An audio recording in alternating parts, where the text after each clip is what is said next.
One of the founding fathers of hip-hop, Grandmaster Flash was a pioneering DJ whose multiple levels of innovation would influence all future DJs to come, but it was in combination with his crew of MCs, the Furious Five, that he would change the face of what hip-hop could be, what it could talk about, with the release of one song, 1982's The Message. Stay tuned for my look at Grandmaster Flash and the Furious Five.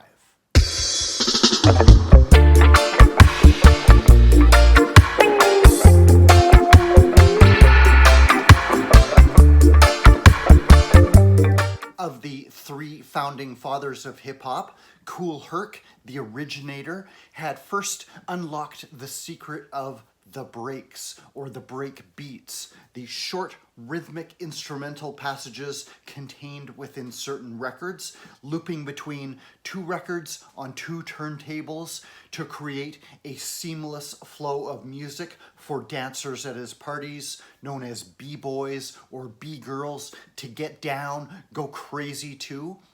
Meanwhile, Afrika Bambaataa, known as the master of records due to his wide-ranging, indiscriminate taste in music, selection of records he could play at his own parties, was the visionary who had first identified the four core elements of what became known as hip-hop culture: DJing, MCing or rapping, b-boy dancing, and graffiti art.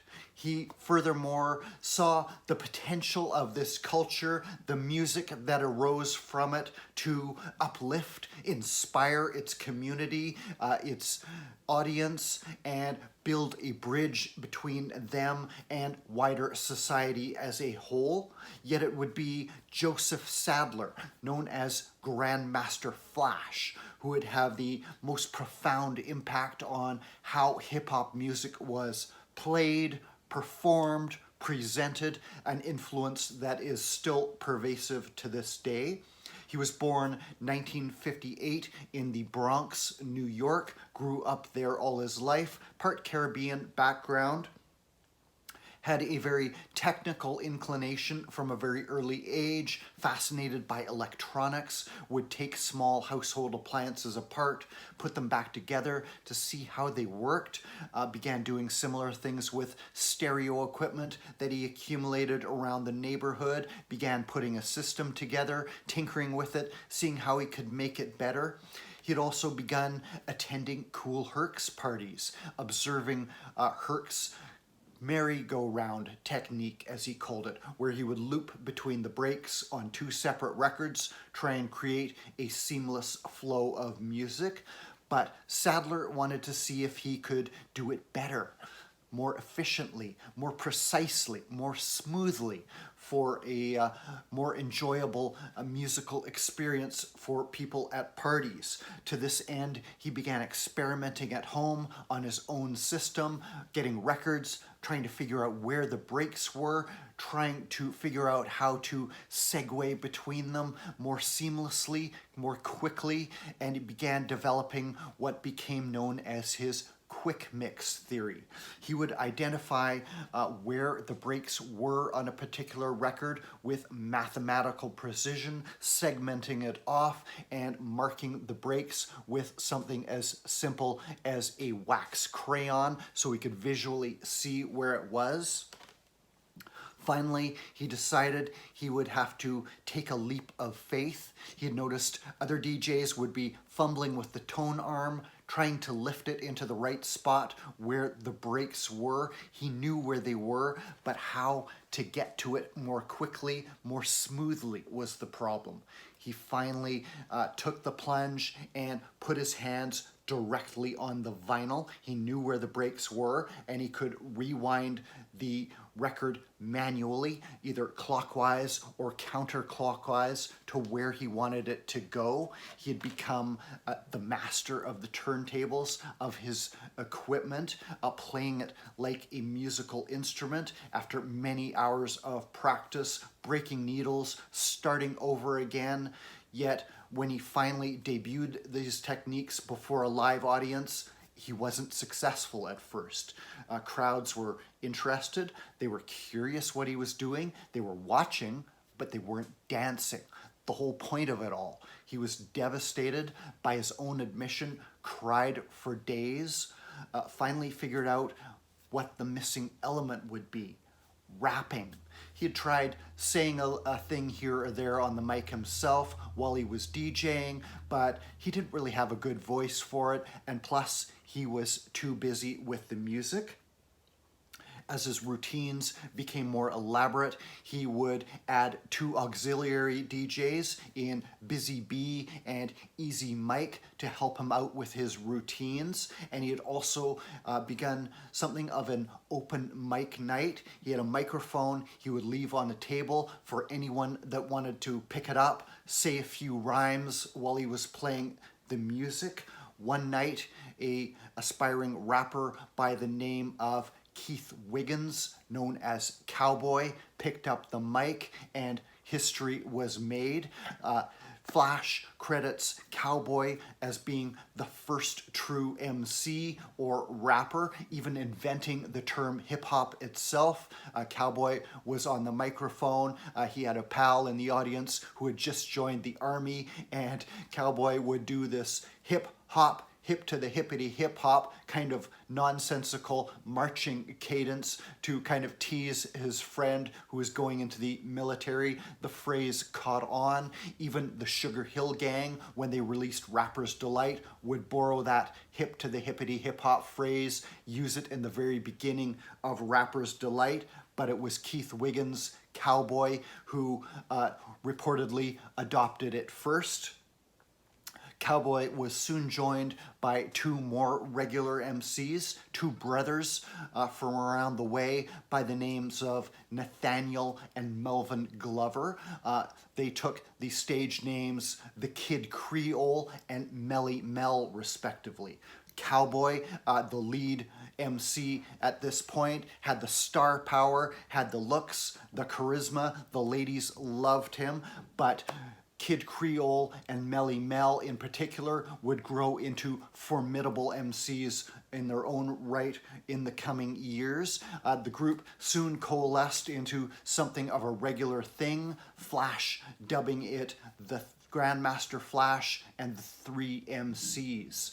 As the routines got more elaborate, Flash continuing to develop his routines, his techniques. He would add a beatbox, a small drum machine made by a company called Vox, not to be confused at this point with human beatboxing, to add an extra rhythmic element. He would add rhythmic scratching of the record, moving it back and forth to create a percussive effect that was reportedly accidentally discovered by another DJ by the name of Grand Wizard Theodore, but Flash adopted it as well, made it a standard part of many DJs' repertoires. Flash would also invent the slip mat, putting something underneath the records to reduce drag, make transitions more seamless, more effective. The 3 MCs would soon be joined by 2 more, Raheem and Scorpio, aka Mr. Ness, eventually changing their names to the Furious 4 and finally the Furious 5. As word of their exploits, their routines became more renowned around the neighborhood. They would perfect their techniques, whereas many rappers would do a verse, hand the mic off to the next rapper. They would do their own solo verses, but they would also double down on lines, do lines in unison, interweave their raps in amongst themselves, much in the same way that Flash was segueing between breaks on his records, sliding the needle into just the right spot in the grooves. They would have that same kind of precision with their vocals, and they would go on to become the #1 group in the Bronx.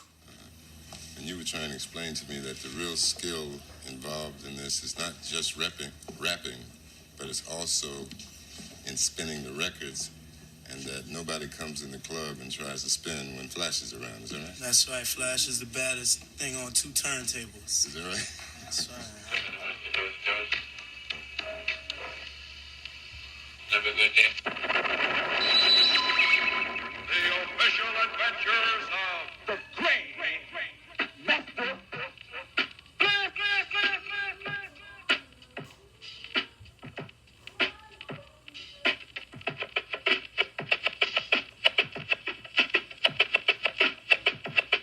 Grandmaster Flash. Grandmaster Flash had stumbled on the winning formula by creating the Furious Five as a stable, regular crew of MCs at his parties to more directly interface with the crowd, provide a focal point while he was busy on the turntables, crafting the beats. Cowboy, in particular, had a skill for call and response routines that would get a reaction back from the crowd. The ladies loved him.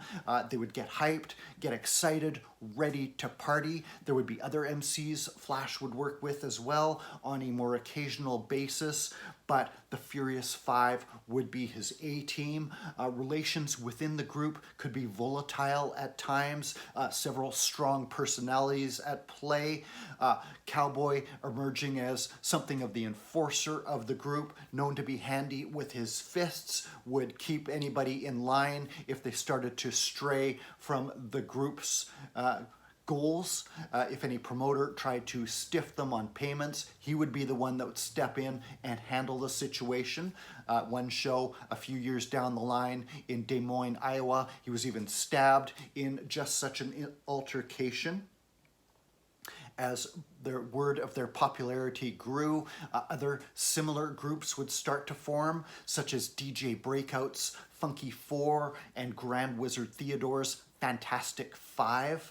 But the Furious Five was the #1 draw in the Bronx and would eventually be offered a regular gig at a nightclub called the Disco Fever. The first night they played, reportedly somewhere in the neighborhood of 1,000 people showing up to hear them play.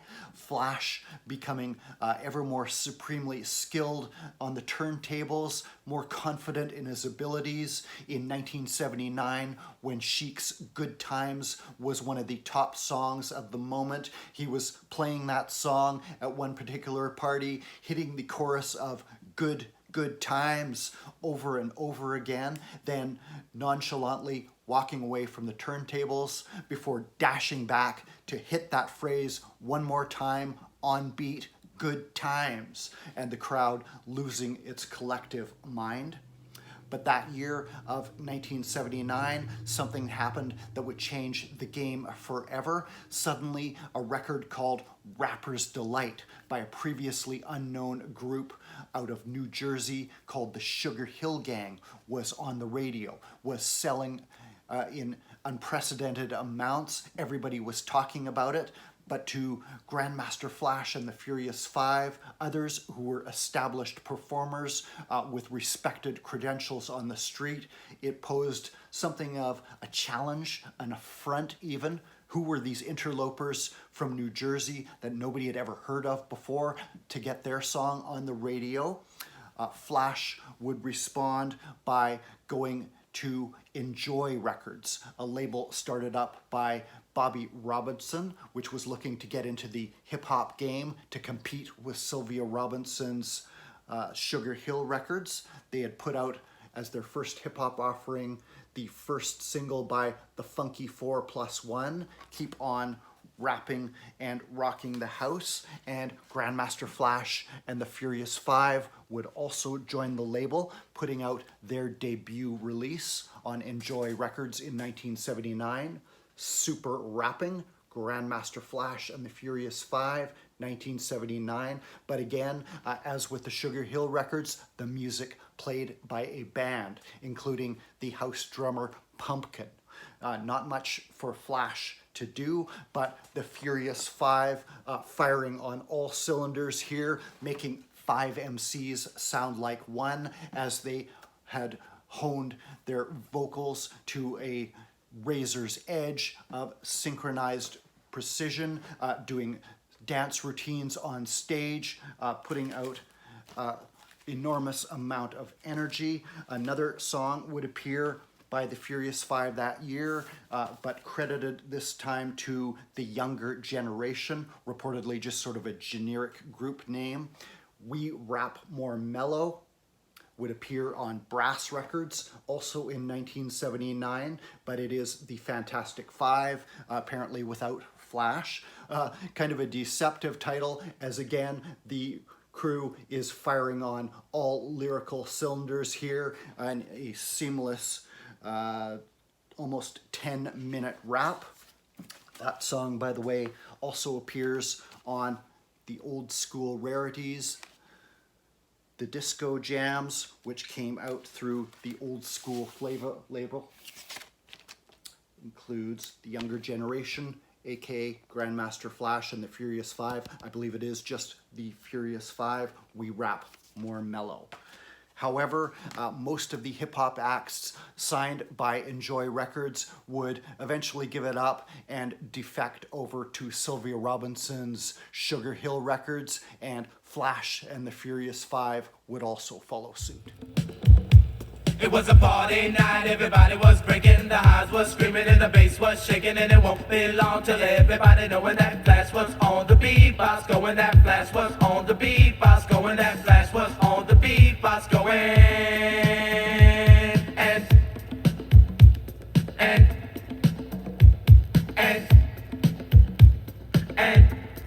sha-na-na. Italian, Caucasian, Japanese, Spanish, Indian, Negro, beat and the bees, MCs, disc jockeys, to all the fly kids and the young ladies. Introducing the crew, you gotta see to believe. We're 1, 2, 3, 4, 5 MCs. I'm Mel and Bell and I'm rocking so well. And I'm Mr. Ness because I rock the best. I'm Raheem in all the ladies' dreams. And I'm Cowboy to make you jump for joy. I'm Creole, solid gold. The King Creole, playing the role. Dig this with the Furious Five plus Grandmaster Flash, giving you a blast and show enough class. So to prove to you all we're second to none, we're gonna make 5 MCs sound like one. You gotta this. Grandmaster Flash and the Furious Five had agreed to sign with Sylvia Robinson's Sugar Hill Records. Sugar Hill's near monopoly on the emerging hip-hop scene, by this point almost unassailable. For their debut release, they wanted to come on strong with a good backing track, and they found one in a disco song that had come out in 1978 by an obscure group called Freedom, song called Get Up and Dance. The song would be re-recorded over by the Sugar Hill House musicians and rapped over by the Furious Five as the aptly titled Freedom. The song would be a solid success and would also be the first appearance by a regular session musician at the Sugar Hill label, a percussionist and songwriter by the name of Ed Fletcher, jokingly nicknamed Duke Booty due to his love of a certain female body type. He had been brought to the label by in-house producer Clifton Jiggs Chase, who was a friend of his, and would have a profound impact on Grandmaster Flash and the Furious Five's future, but for now was a contributing musician to the sound of the records being played.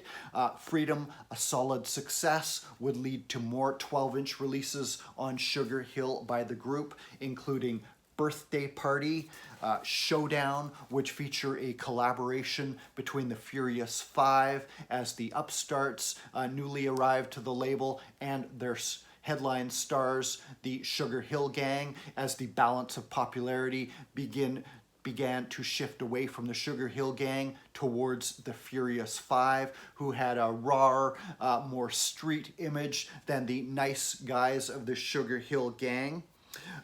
The craft of the DJ would finally get its moment on record when Grandmaster Flash would put out The Adventures of Grandmaster Flash on the Wheels of Steel. Remember, hip-hop had been created by the DJs spinning records on a turntable, but all the records were made with studio musicians playing live.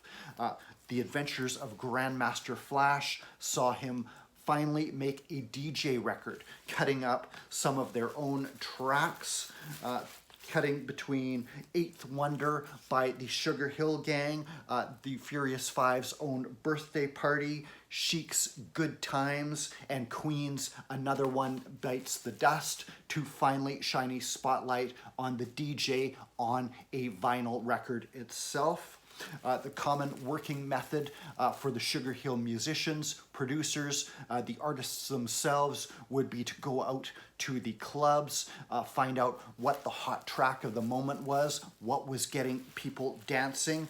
This would lead to another release by the group as the song Genius of Love by Talking Heads offshoot, the Tom Tom Club, was beginning to be played around the New York area.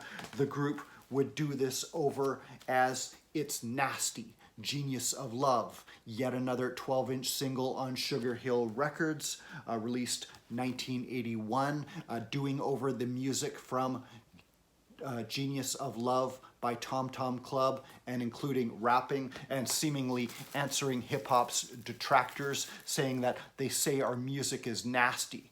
By this point, the group was cultivating a raw image, dressing up in leather outfits, putting on an extravagant stage show inspired by funk acts of the time like Rick James, like Cameo, whom they would all tour with, would become friends with. The group would become much more of a rebellious sex symbol act than the Sugar Hill Gang. Somebody, if you want to party, say party. Party, party, party. Come on. Woo. Ah, yeah. If you want to party, is that the fact that somebody say, and you know that, and you know that. We don't care if you're age 10 or if you're a senior citizen, cause we got a beat that just won't end. So you better get ready to rock, my friend. See, we got some new that you can use, and off of that you can't refuse.